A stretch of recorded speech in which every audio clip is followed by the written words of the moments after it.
Hola, bienvenidos al canal Edward Paint, donde hablamos de arte y diseño. Te había dicho en un video anterior que te iba a mostrar cómo dibujar algunos vehículos, ¿sí? Hablando de este tema de las historietas, donde en realidad un vehículo que debas dibujar, así como también la figura humana en una historia de varias páginas, puede llegar a requerir que lo dibujes en distintas posiciones, de distintos puntos de vista, alturas, y vamos a adentrarnos también un poco en la resolución, ¿sí? Que sería pluma o pincel de la manera más clásica, aunque después, como te decía, hoy en día lo colorean digitalmente los especialistas en eso.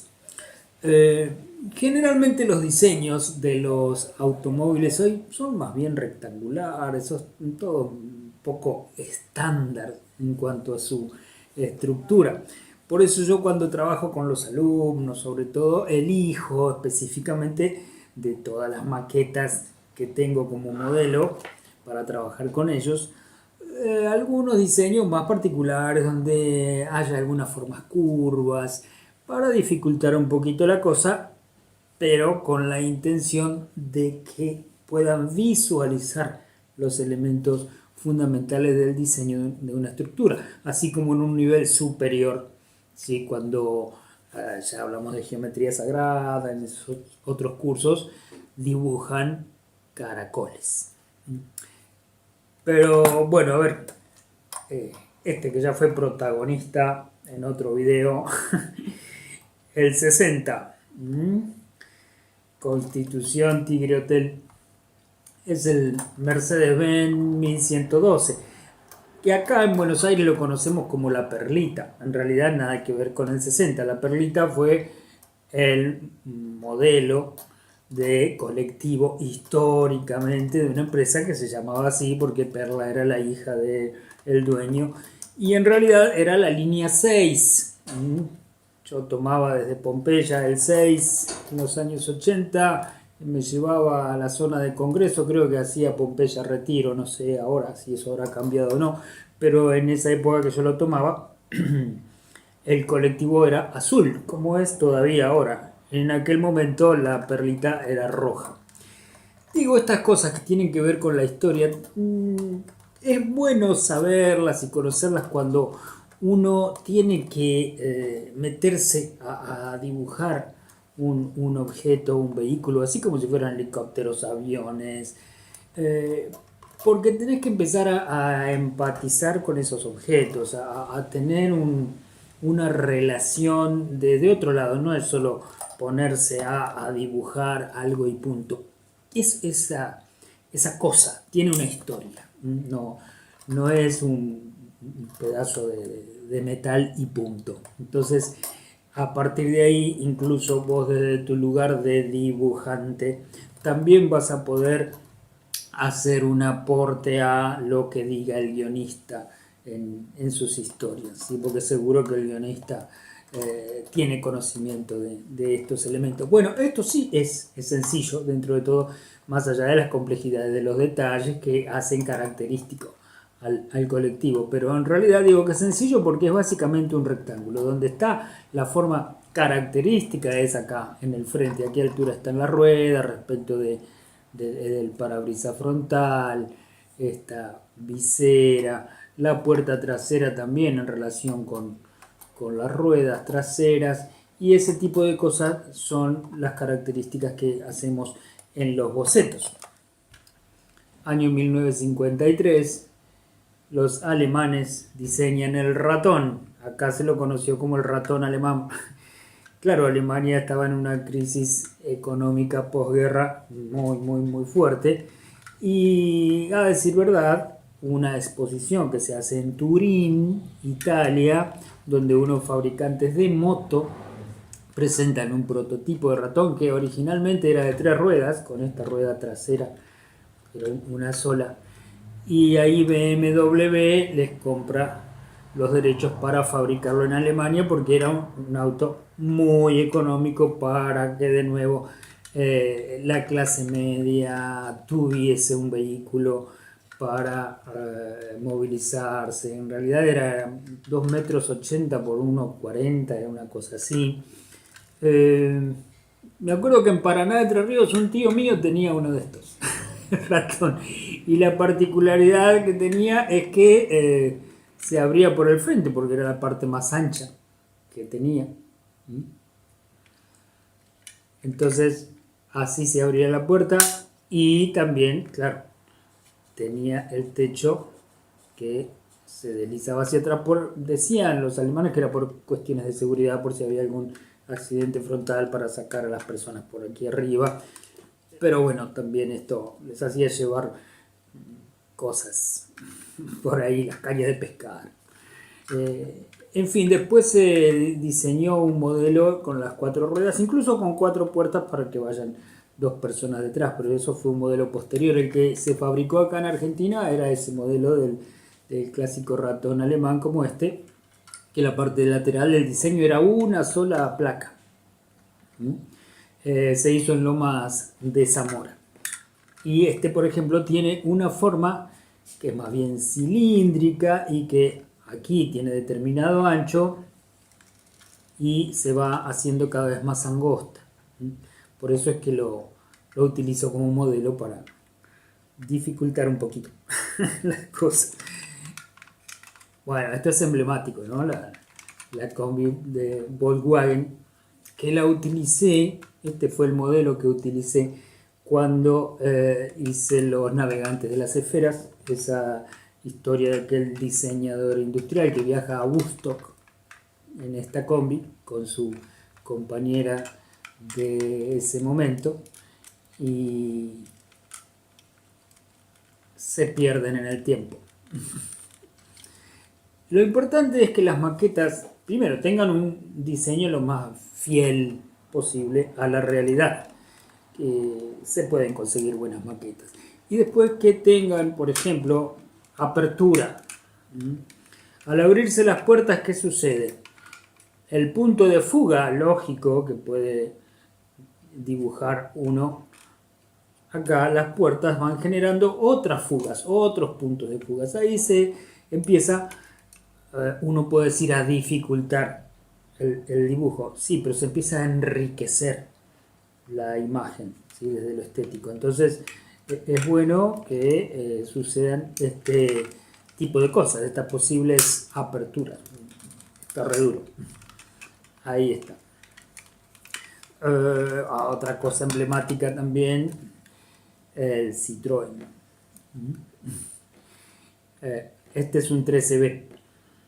Casi son imperceptibles las diferencias en este emblemático diseño del Citroën, que a mediados del siglo pasado fue muy característico de las clases medias, medias bajas, cuando comenzaban a tener su autito y después de ahí ir escalando.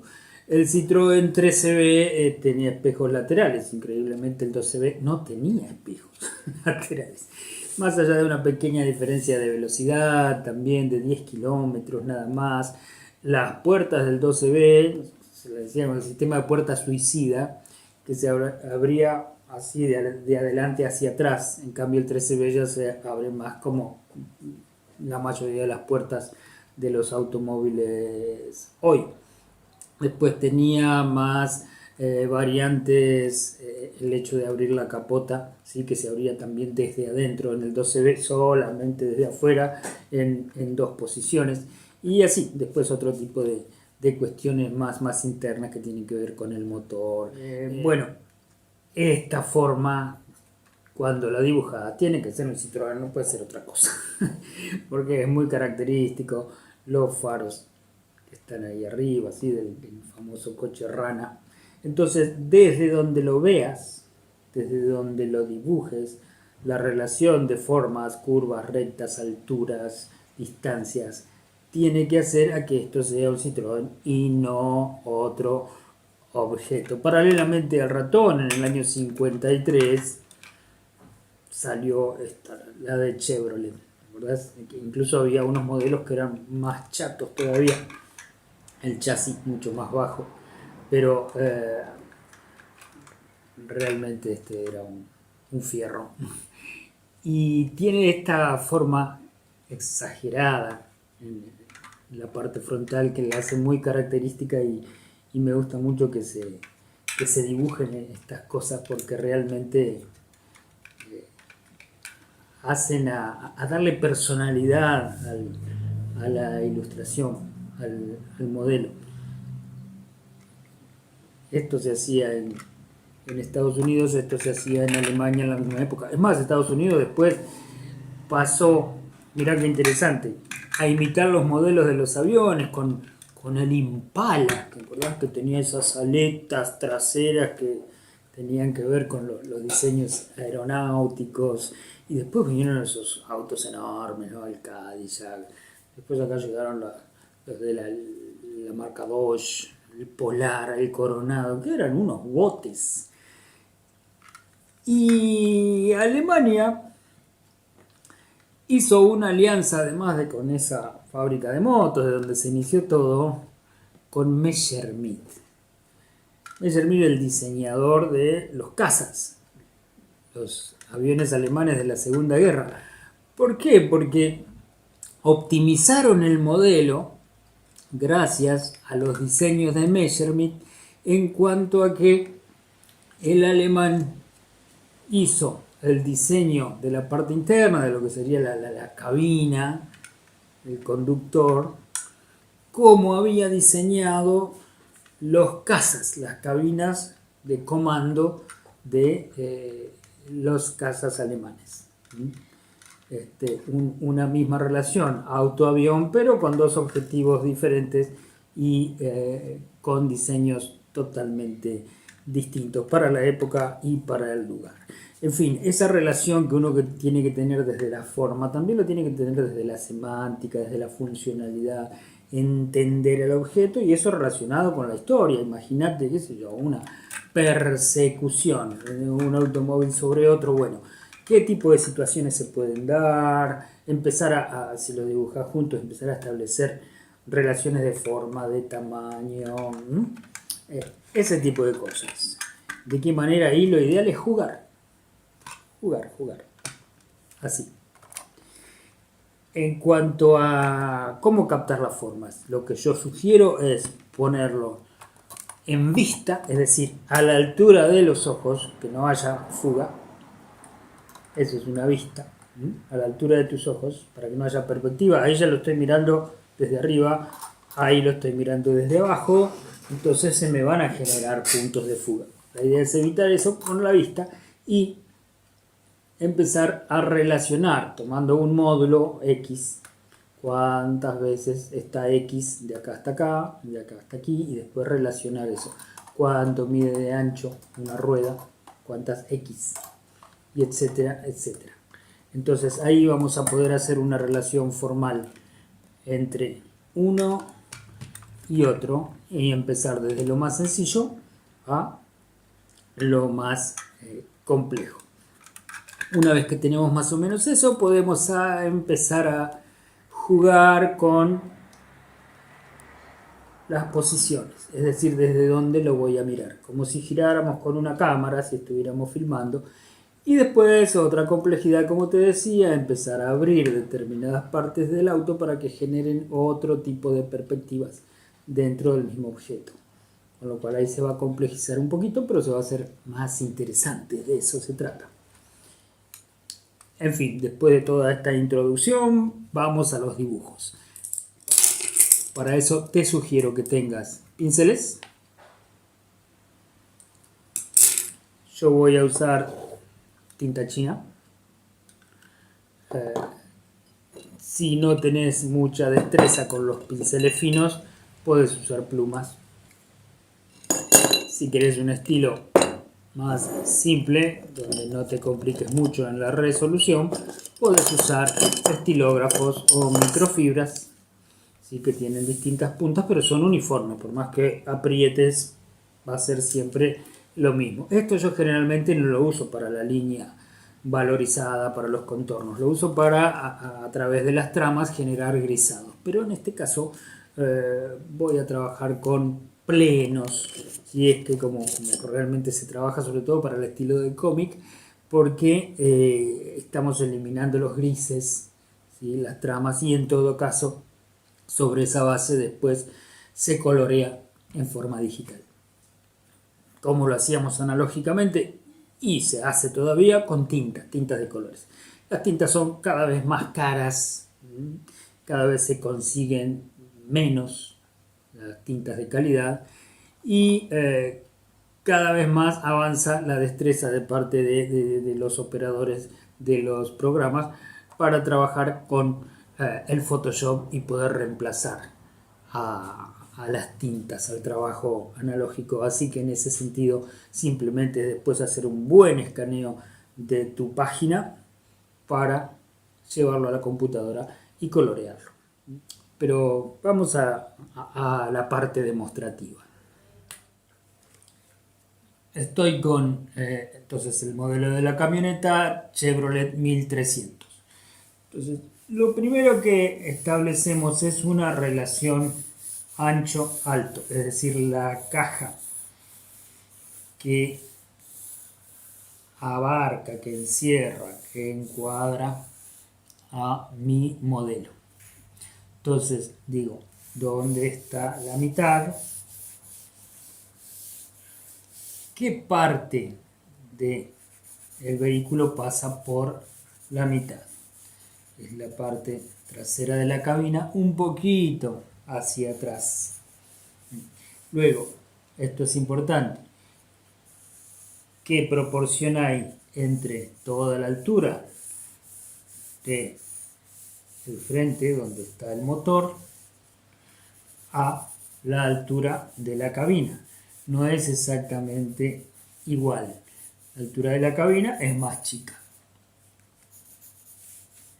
Luego ahí corrijo, en todo caso, el largo de la caja, que no está a la misma altura en mi modelo de la parte frontal. Entonces, mido qué proporción hay acá. Si yo tengo este módulo es A. Acá, ¿cuántos A hay? Así es como se hacen las proporciones. Más o menos 2,5, bueno. Pero hacia acá no hay 2,5. Esto es más largo. Acá hay 3,5 por lo menos. A 3,5 A eso me refiero. Entonces, establezco la zona del chasis y ahí ya puedo marcar dónde irían ubicadas las ruedas. Entre el borde del frente y el chasis tenemos el guardabarro delantero, que tiene su estructura y está a determinada altura respecto de este borde. Eso es lo que hay que establecer. Coincide con el guardabarro trasero, ya lo vamos dibujando. Tiene una particularidad acá el diseño de cada modelo, pero eso lo vamos a ir haciendo después, una vez que establezcamos las formas y proporciones principales. Esta inclinación, por ejemplo, donde está el parabrisas, donde salen los focos, la puerta, que también tiene una diagonal determinada, termina detrás del guardabarro delantero. En fin, así es como lo veo en vista. Una vez que tengo este boceto, si no tenés mucha práctica todavía, seguramente vas a tener la intención de borrar las líneas que sobran, hacerlo bien prolijo. Yo no soy muy amigo de la prolijidad y prefiero ser más espontáneo, entonces voy a ir directamente a lo que es el pasado a tinta. Entonces, una vez que practicábamos la vista del vehículo, después ya podemos ensayar una perspectiva, porque ya tenemos dominadas sus formas.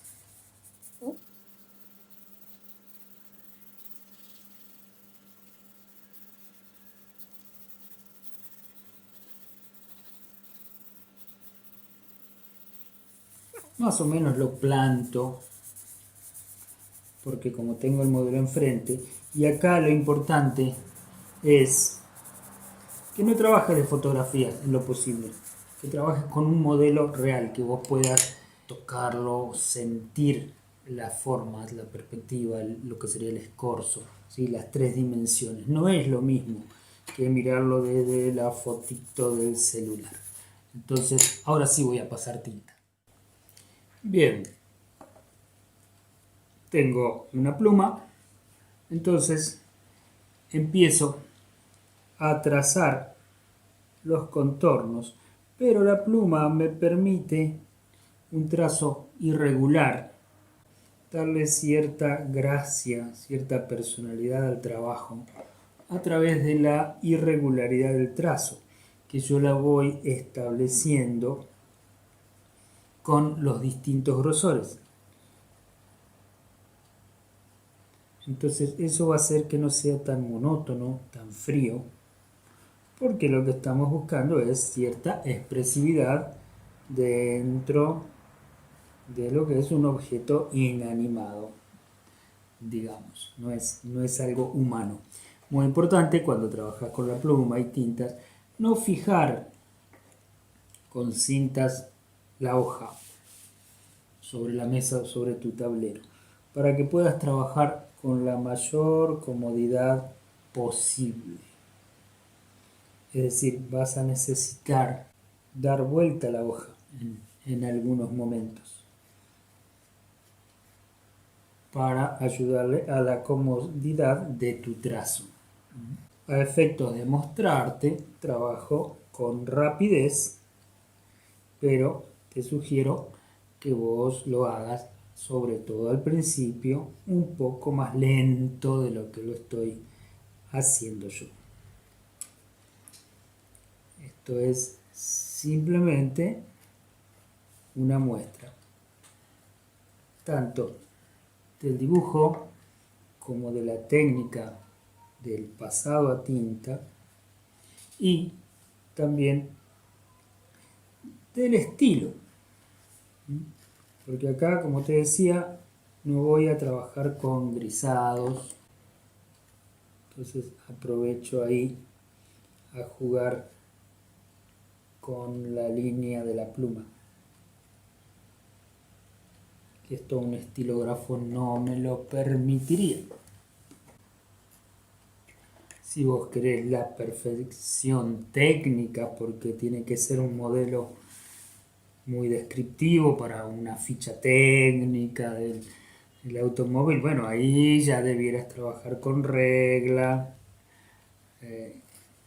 o para simplemente lograr otro estilo que no es el estilo que yo estoy buscando en este momento, algo que no sea expresivo desde la técnica, desde la parte estética, porque no es lo que te habrán pedido, sino representar fielmente a ese modelo de camioneta. Lo que pasa es que eso ya no se utiliza porque hoy lo reemplaza la fotografía y los retoques digitales en esos casos, así que no tiene mayor sentido esa fidelidad, por eso estoy tratando de mostrarte otra cosa. Por ejemplo, el grisado. Yo aquí podía hacer un grisado con tramas. Entonces, para familiarizarte con los modelos, si querés, sí podés usar estilógrafo,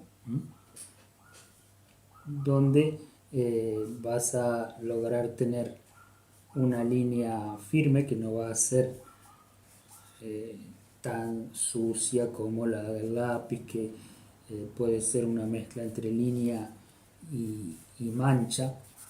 Entonces ahí sí puedes empezar a tratar de ver las características que tienen cada uno de los modelos. Generalmente les es muy difícil a los alumnos cuando empiezan ver ese tema de el capot y el guardabarro con esas curvas que tienen, pero no importa, lo importante es captar proporciones, entender dónde van las caídas, ¿sí? Tanto de los techos como del capot, como te decía en este caso. No borrar, ir corrigiéndose sobre la marcha. Y el siguiente boceto seguro te va a salir mejor que el anterior. Ahora, eso sí, tenés que tener la convicción de lo importante que es hacer varios modelos. Entonces, una vez que ya me creo en condiciones de poder empezar a definir un poco más las características de mi modelo, puedo empezar a trabajar o con la pluma o con el pincel para ir definiendo algunas sutilezas de forma, es decir, pasar de esa caja rectangular que hacíamos representando las tres dimensiones, comenzar a establecer determinadas líneas curvas que van haciendo al diseño. Lo que yo suelo hacer es, llegado el momento, distorsionar la perspectiva a propósito para exagerar más esa idea de profundidad, que no tenga tanta chatura, esta representación en dos dimensiones. Esas son libertades que te podés permitir una vez que tengas bien incorporado el concepto de volumen y profundidad, de cómo representar los planos que están detrás, que están adelante. Vos sabés que eso es una cuestión de superposición de líneas, ya te lo he mostrado y explicado en otro video, por eso lo puedes buscar cuando hacíamos naturalezas muertas. Como te dije, no voy a trabajar con grisados, sino que lo voy a hacer con plenos. Entonces, para las grandes zonas me voy a valer del pincel.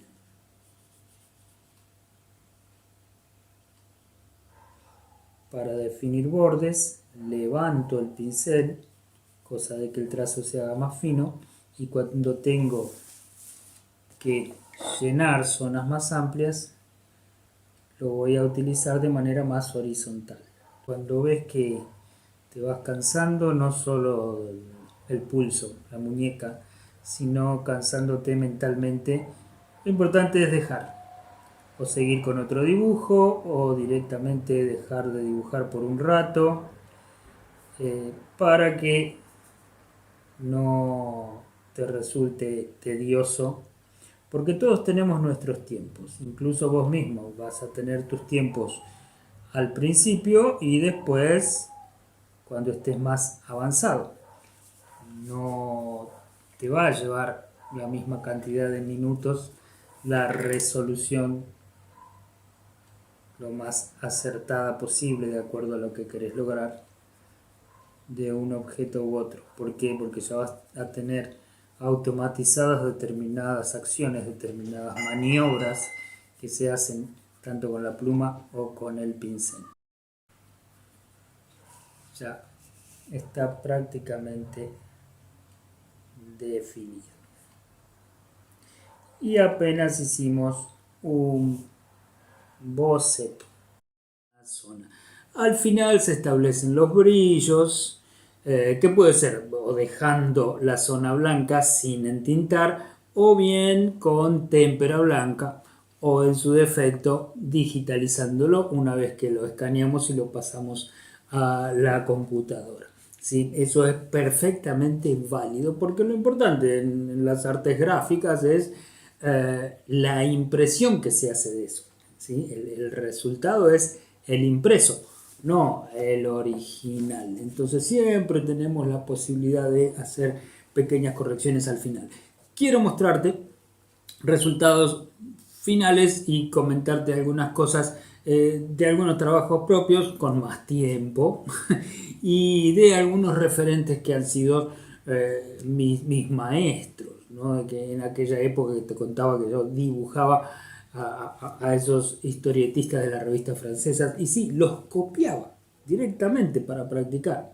Y ahí me iba dando cuenta, ¿sí?, de cómo resolvían las cosas y además de la narración gráfica, lo que te expliqué en el otro video. Vamos a ver esos ejemplos. Bien, por ejemplo, aquí ves a la combi con la puerta abierta, lo que yo te decía de las perspectivas, y un boceto rápido que estoy haciendo para ver el tema de su estructura básica. En la aventura de los navegantes de las esferas, aquel personaje que era el dueño de la combi en este mundo onírico, le fabricó un rotor con unas paletas y la transformó en helicóptero. Te voy a dejar un video abajo, un link para que entiendas un poco mejor la parte de esta historia. Como verás, la dibujé todo en escala de grises porque era el interior del libro de esa manera, pero ves que más allá de los tamaños o las escalas en las que puede aparecer un vehículo, puede suceder que tengamos que hacerlo desde cualquier lugar, visto desde cualquier lado. Acá ya estaba terminando el diseño de algunos paisajes con esta combi como protagonista, ¿sí? Ambientada en el Cañón del Colorado. Mm. Esta fue una realización rápida con carbonilla, donde quería ver si se podía representar más o menos el efecto de la velocidad. Entonces elegí esta opción dibujada con pincel en seco, con el carbón y con los dedos, técnica que ya te mostré. En este caso, trabajaba con un tono de gris. En general lo hice así. Este es otro boceto que era un modelo de los primeros de la combi Volkswagen. Se puede ver por el tipo de ventanillas y demás. Pero fíjate lo de las perspectivas de las puertas, ¿no? Donde se puede ver la parte del interior un poco. Esto es lo que yo dibujaba copiando a aquellos autores franceses que te decía. Aquí también los dibujé con escala de grises. Y esta era mi manera de aprender al principio, copiando a los maestros y a partir de ahí analizando cómo hacían las cosas ellos y corrigiéndome mirando las fuentes. Estos ya son trabajos más recientes donde te decía, ves que yo exagero a veces la perspectiva eh, para producir alguna idea más allá de la realidad en sí, si bien estos estilos son bastante realistas, bien naturalistas, que es lo que como aprendí, ¿no? Aquellos clásicos, ¿ves? El Mercedes-Benz. Esto tiene mucho retoque digital porque necesitaba o quería mostrar esos brillos, ese efecto de metal, si bien siempre están bastante distorsionados, que se nota que es una ilustración y, y ahí tiene ese estilo propio desde ese lado, ¿no? Esto ya te lo había mostrado en otro video anterior, es uno de aquellos referentes a los que yo copiaba, ¿sí? Por eso te lo traje para mostrar y para que vean los distintos puntos de vista desde donde el ilustrador tuvo que dibujar al vehículo. Acá también, mira, en una sola página la cantidad de puntos de vista que hay, es decir, de dónde lo mira, incluso los planos, se ve la parte de adentro del automóvil. Entonces, por eso hay que practicar muchos RAF, muchos croquis rápidos, sin preocuparse en el perfeccionismo del detalle, sino en adquirir el dominio sobre la estructura del vehículo, en este caso, y las características especiales después de aquella otra combi de aquellos dibujantes franceses. Vos fíjate que acá no hay grises, es todo trabajo de plenos y después un coloreado. ¿Mm? Plenos de negro combinados con la línea y después pasada la tinta con dos o tres colores. Eh, También nos toca a veces dibujar aviones. Este es un B-17 de la época de la Segunda Guerra Mundial. Realmente dibujar aviones es muy placentero y aparte siempre es un desafío por los escorzos, por los puntos de vista que tienen, los detalles para hacer que ese avión sea un B-17 y no un B-29, por ejemplo. No quise olvidarme de mis referentes, ¿no? Este es su firma, ¿ves? Y está en francés, ¿sí? Autor de estos. Bueno, este es un dibujo simple de un modelo de Land Rover, pero fíjate cómo definimos el efecto de la polvareda que produce el motor del automóvil, el color pleno de fondo para que no distorsione, ¿sí? En el paisaje me refiero que está detrás del río.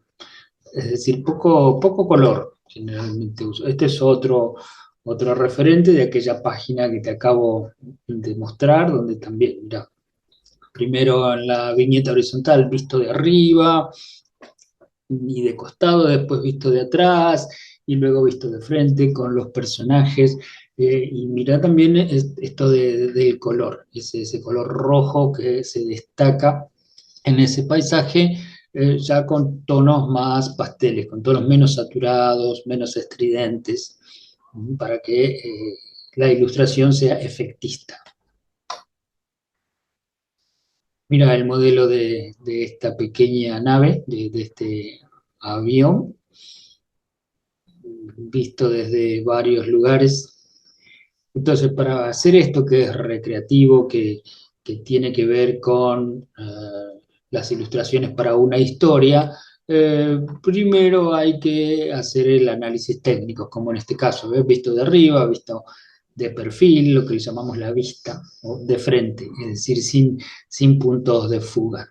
Y ahí están a la derecha en francés algunas características técnicas de ese avión. Y acá era la página de inicio de la historieta. Vos fíjate también los tonos suaves de fondo, más allá de que hay algunos rojos y el celeste del cielo está bastante saturado, pero en general fíjate el manejo de color que hace que la figura principal se destaque del fondo. Ahí te acerco un detalle para que veas la firma y le demos el crédito correspondiente al autor.